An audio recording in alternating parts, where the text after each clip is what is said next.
Hi welcome back to my YouTube channel prime with you. இந்த வீடியோவில் நம்ம பார்க்க போகிறது நம்மளோட ஒன் ஆஃப் த சப்ஸ்கிரைபர் வந்து ஒரு கேள்வி வச்சிருந்தாப்புல. என்னன்னு கேட்டிங்கன்னா, இப்போ வந்து அவர் Motilal Oswal Nasdaq 100 fund of ஃபண்டில் முதலீடு செய்கிறாரு. அதே நேரத்தில் பராக் பாரிக்கோட ஃப்ளெக்சிகேப் ஃபண்ட்லேயே நான் முதலீடு பண்ணுறேன். இந்த முதலீடு முறை சரிதானா? அல்லது பராக் பாரிக் ஃப்ளெக்சிகேப் ஃபண்டுக்கு பதிலாக நான் வந்து பிஜிஐஎம் இந்தியாவோட ஃப்ளெக்சிகேப் ஃபண்டில் முதலீடு செய்யலாமா அப்படிங்கிற மாதிரி கேள்வி வச்சிருந்தாப்புல. அந்த கேள்விக்கான பதிலை தான் வந்து இந்த வீடியோவில் நம்ம பார்க்க போகிறோம். உங்க எல்லாருக்குமே தெரியும் இந்த மோத்திலால் ஒஸ்வால் நஸ்டாக் 100 ஃபண்டுங்கிறது வந்து யூஎஸ்ல இருக்கிற டாப் 100 கம்பெனிகள்ல முதலீடு பண்றாங்க.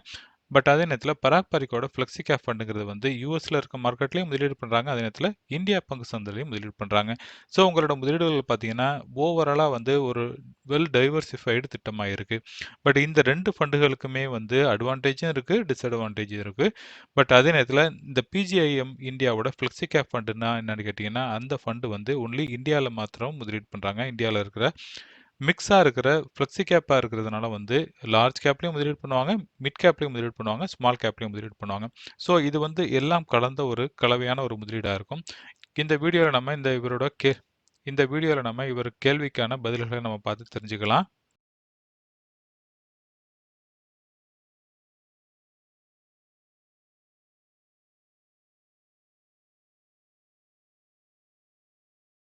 நம்ம ஏற்கனவே வந்து Motilal ஒஸ்வாலோட Nasdaq 100 fund of fund அப்படிங்கிற ஒரு வீடியோ ஒன்று செப்பரேட்டாக போட்டிருக்கோம். அதில் வந்து இந்த ஃபண்டு எதில் முதலீடு பண்ணுறாங்க, இந்த ஃபண்டுகளோட என்னென்ன அட்வான்டேஜ் அப்படிங்கிற அந்த ஃபுல் டீட்டெயில் நான் போட்டிருக்கேன். அந்த வீடியோட லிங்க் வந்து நான் டிஸ்கிரிப்ஷனில் ஆட் பண்ணுறேன். அதே மாதிரி பராக் பாரிக்கோட ஃப்ளெக்சிகேப் ஃபண்டை பற்றி நம்ம வீடியோ போட்டிருக்கோம். அந்த வீடியோட லிங்க்கை நான் கீழே ஆட் பண்ணுறேன்.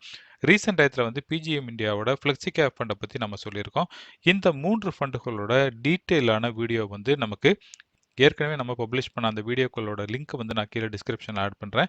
இல்லாட்டி மேலே வர்ற இந்த ஐ பட்டன், அந்த கார்னரில் இருக்க டாப்பில் ஐ பட்டன் இருக்கும். அந்த ஐ பட்டனை ப்ரெஸ் பண்ணி பாருங்கள். அந்த வீடியோக்களோட லிங்க்கை நான் ஆட் பண்ணுறேன். அதன் மூலிமா ஃபுல் டீட்டெயிலாக நீங்கள் பார்த்து தெரிஞ்சுக்கலாம். இந்த ஸ்க்ரீனில் நீங்கள் பார்க்குறது வந்து மோத்திலால் ஒஸ்வால் நஸ்டாக் 100ஓட அந்த ஃபண்டில் வந்து அவங்க செய்ய போகிற அந்த முதலீடில் வந்து எந்தெந்த ஸ்டாக்கில் முதலீடு பண்ணுவாங்க. இது பியூர் அண்ட் பியூர் பார்த்தீங்கன்னா டெக்னாலஜி ஸ்டாக்கில் வந்து இவங்க முதலீடு பண்ணுவாங்க. எல்லாம் வந்து டாப் 100 கம்பெனிகளில் முதலீடு பண்ணுவாங்க.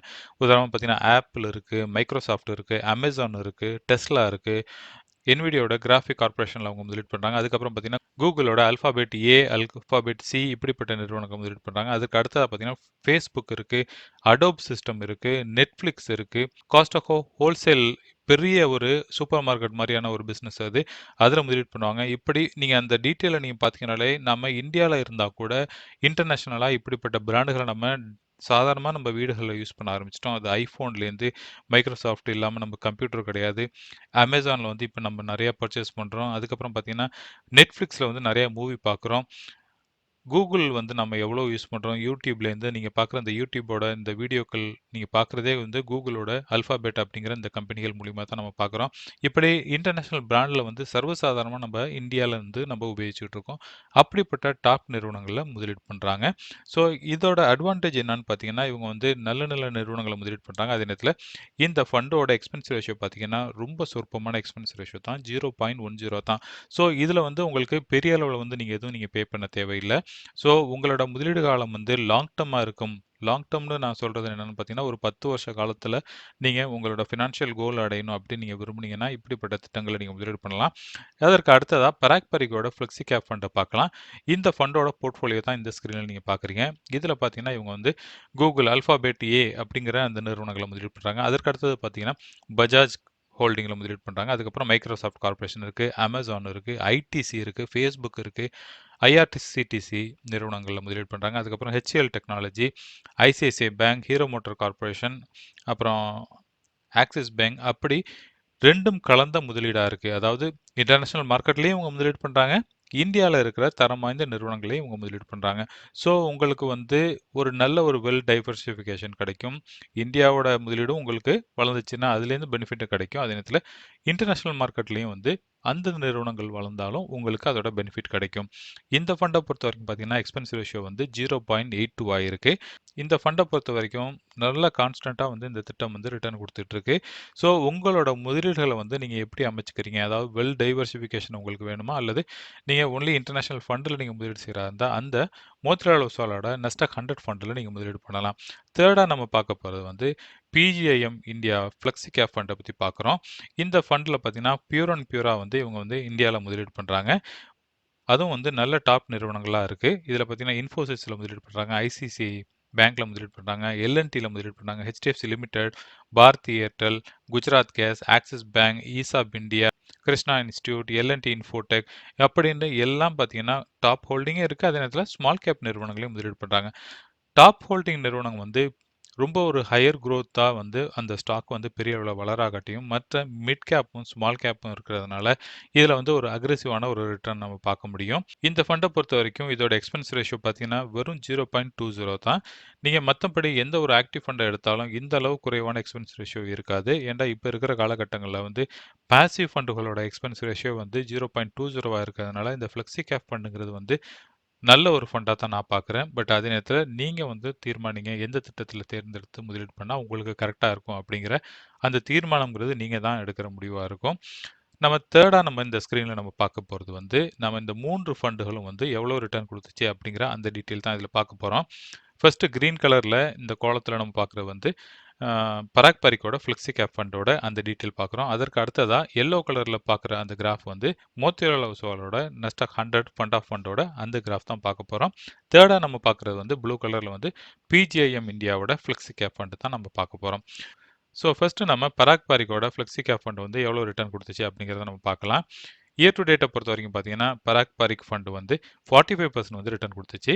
பட் அதே நேரத்தில சமீபமா வந்து பங்கு சந்தையில வந்து ஒரு சரிவு இருக்கு. அதாவது பங்கு சந்தை வந்து தொடர்ந்து ஒரு 3 மாதங்களா வந்து சரிஞ்சுகிட்டு இருக்கு. பட் அந்த சரிவுலயும் பார்த்தீங்கன்னா, பராக் பாரிக் ஃப்ளெக்ஸி கேப் ஃபண்டுங்கிற வந்து சிறப்பா செயல்பட்டிருக்கு. நெறைய ஃபண்டுகள் வந்து ஒரு 7 to 8% வந்து ஃபால் ஆயிருக்கு இந்த 3 மாதங்கள்ல. இருந்தாலும் பராக் பாரிக் ஃப்ளெக்ஸி கேப் ஃபண்ட்ல வந்து ஃபாரின்ல வந்து இன்டர்நேஷனல் மார்க்கெட்ல முதலீடு பண்றதுனால அந்த ஃபண்டுகளோட, அந்த ஸ்டாக்குகளோட வளர்ச்சி இருக்கிறதுனால இந்த ஃபண்ட் வந்து 3.76% வந்து ரிட்டர்ன் குடுத்திருக்கு. அடுத்ததா நம்ம மோத்திலால் ஒஸ்வாலோட Nasdaq 100 ஃபண்ட்ல வந்து எவ்வளோ ரிட்டர்ன் குடுத்துச்சு அப்படிங்கிறத நம்ம பார்க்கலாம்.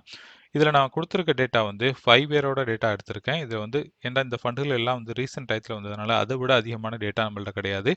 ஹவவர் பார்த்தீங்கன்னா, இந்த 3 மந்த்ல வந்து மோத்திலால் ஒஸ்வாலோட Nasdaq 100 ஃபண்ட் ஆஃப் ஃபண்டுங்கிறது வந்து 10.75% வந்து ரிட்டர்ன் குடுத்திருக்கு. நீங்க மத்த ஃபண்டுகள நீங்க கம்பேர் பண்ணி பார்க்குறப்ப, இந்த ஃபண்டுல வந்து ரொம்ப அக்ரெசிவான நமக்கு ரிட்டர்ன் கிடைச்சிருக்கு. இயர் டு டேட்ல பார்த்தீங்கன்னா, பராக் பாரிக்கோட ஃப்ளெக்ஸி கேப் ஃபண்ட் வந்து சிறப்பா செயல்பட்டிருக்கு. அதே மாரி 1 இயர்லயும் பார்த்தீங்கன்னா, பராக் பாரிக் வந்து 45.51% வந்து ரிட்டர்ன் குடுத்திருக்கு. பட் அதே நேரத்தில நீங்க 3 இயர்ல பார்த்தீங்கன்னா, மோத்திலால் ஒஸ்வாலோட Nasdaq 100 ஃபண்ட் ஆஃப் ஃபண்டுங்கிறது வந்து 38.78% வந்து ரிட்டர்ன் குடுத்திருக்கு. நாம எப்பயுமே வந்து ஒரு ஷார்ட் டெர்ம பார்த்து நம்ம முதலீடு பண்ணக்கூடாது. நமக்கு வந்து நம்மளோட முதலீடு வந்து ஒரு எப்படியும் 5 to 7 இயர்ஸ்க்கு மேல இருந்துச்சுன்னா, தாராளமா நம்ம இப்படிப்பட்ட ஒரு அக்ரெசிவான திட்டமா இருந்தாலும் சரி, அதில முதலீடு பண்ணலாம். தேர்டு நம்ம பார்க்க போறது பிஜிஎம்மோட ஃப்ளெக்ஸி கேப் ஃபண்டோட ரிட்டர்ன் பார்க்கலாம். இந்த ஃபண்டுகள் பார்த்தீங்கன்னா, 3 மந்த்ல வந்து பெரிய அளவுல குரோத் இல்ல பாருங்க. 3 மந்த்ல வந்து இந்த ஃபண்ட் வந்து 1.92% தான் வந்து ரிட்டர்ன் குடுத்திருக்கு. பட் இருந்தாலும் மத்த எவ்வளோ ஃபண்டுகள் வந்து விலை குறைஞ்சிருக்கும் நேரத்தில வந்து இந்த இந்த பிஜிஎம் ஃப்ளெக்ஸி கேப் ஃபண்டுங்கிறது வந்து 1.92% குடுத்தது நல்ல விஷயமா நான் பார்க்குறேன். 6 மந்த்ல பார்த்தீங்கன்னா, இந்த ஃபண்ட் வந்து 15.55% ரிட்டர்ன் குடுத்திருக்கு. 1 இயரோட ரிட்டர்ன் எடுத்து பார்க்குறப்போ வந்து, பராக் பாரிக் ஃப்ளெக்ஸி கேப் ஃபண்டுக்கு ஆல்மோஸ்ட் ஈக்குவலா இருக்கு. 43.49% வந்து ரிட்டர்ன் குடுத்திருக்கு.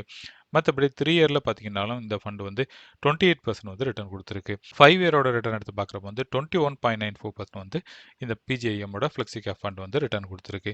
ஸோ, இதில நீங்க ஓவராலா பார்த்தீங்கன்னா, இந்த ஃபண்டுகள் 3 ஃபண்டுகளுமே வந்து சிறந்த ஃபண்டுகள் தான். பட் நம்மளோட முதலீடுகள வந்து நாம பிரிச்சு எப்படி முதலீடு பண்ணணும்? நமக்கு இந்த ஃபண்டு சரியா இருக்குமா? நம்மளோட ஃபினான்ஷியல் கோலுக்கு வந்து இந்த திட்டம் சரியா இருக்குமா? அப்படிங்கிறத நம்ம புரிஞ்சுகிட்டு, அறிஞ்சுகிட்டு இப்படிப்பட்ட திட்டத்தில நம்ம முதலீடு செய்யலாம்.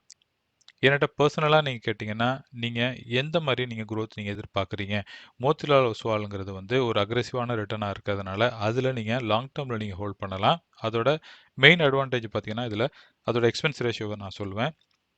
அடுத்ததா வந்து நீங்க இதுல எத நீங்க செலக்ட் பண்றது? பராக் பாரிக்கரோட ஃப்ளெக்ஸி கேப் வேணுமா? அல்லது பிஜிஐஎம்மோட இந்தியா ஃப்ளெக்ஸி கேப் வேண்டுமா? அப்படின்னு கேட்டீங்கன்னா, என்ன பொறுத்தவரைக்கும் வந்து நம்ம ஒரு டைவர்சிஃபைட் பண்ணி இருக்கிற திட்டமா தேர்ந்தெடுத்து முதலீடு பண்ணலாம். அதுல வந்து நான் பராக் பாரிக்கோட ஃப்ளெக்ஸி கேப் ஃபண்ட நான் சொல்லுவேன். ஏன்டா இந்த ஃபண்ட் வந்து ஜியோகிராபிக்கல் வழியா வந்து இன்டர்நேஷனல் மார்க்கெட்லயும் முதலீடு பண்ணுது. இந்தியாலயும் முதலீடு பண்றப்ப நமக்கு ஒரு அட்வான்டேஜ் கிடைக்கும். ஐ ஹோப் இந்த வீடியோல வந்து நாம ஒரு கிளியர் கட்டான ஒரு இன்ஃபர்மேஷன் உங்களுக்கு குடுத்திருக்கேன். நான் இந்த 3 ஃபண்டுகளையும் வந்து கம்பேர் பண்ணி உங்கள்ட்ட சொல்லியிருக்கேன்.